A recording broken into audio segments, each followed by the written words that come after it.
has drawn criticism. Trump calls it fake news.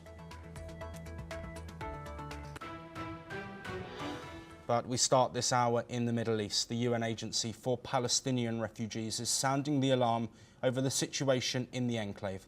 UNRWA is calling for an immediate ceasefire as starvation tightens its grip amid relentless Israeli strikes. The agency says Palestinians are being forced to flee once again, but there's nowhere left to run.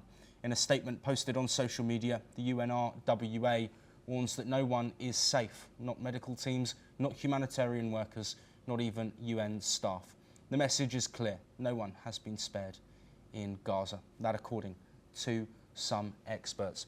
Joining us is Ali M. Abushbak, a Middle East researcher, joining us live from Cairo once again. Ali, thank you very much for rejoining us. Of course, we spoke just a short while ago about the situation in Gaza. Another group now, the UNRWA, talking about the situation. From your sources, what have you heard about the current situation on the ground in the Gaza enclave?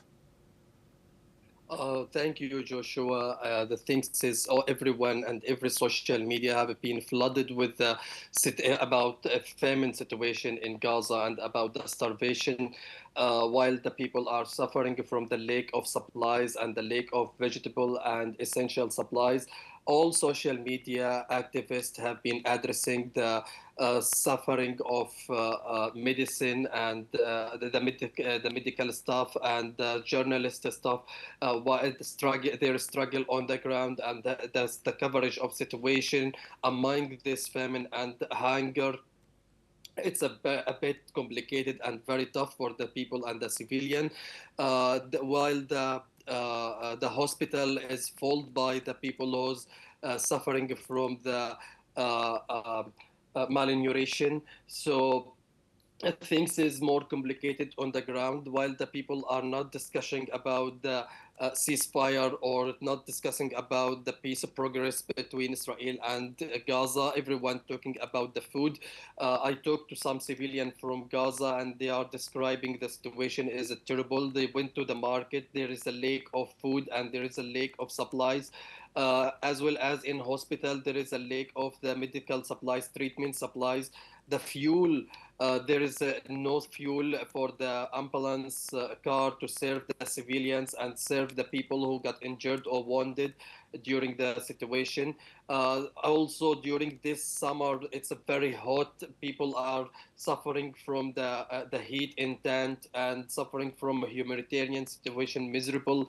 Joshua, as I confirm you, the discussion on social media and on the ground in Palestine is turned to the food only. It's turned about secure the one meal at least for a day, instead of ceasefire or instead of the negotiation, instead of the releasing the captiving or about the Palestinian, the American or Israelis plan to displace the civilian from northern Gaza to southern part in Rafah as a concentrate zone for the Palestinian.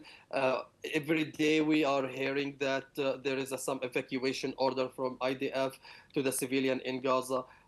Jabalia refugee camp and Jabalia city have been fully empty from the civilians. Yesterday, the day before yesterday, have been targeting a Sheikh Radwan neighborhood, one of the a neighborhood in Gaza city. Several of people have been killed in a kitchen charity that distributing the food for free for the civilians. Several of people have wounded. As well as we are talking about market, it's empty from even the civilians because they are afraid from the Israeli targeting or from Israeli bombardment.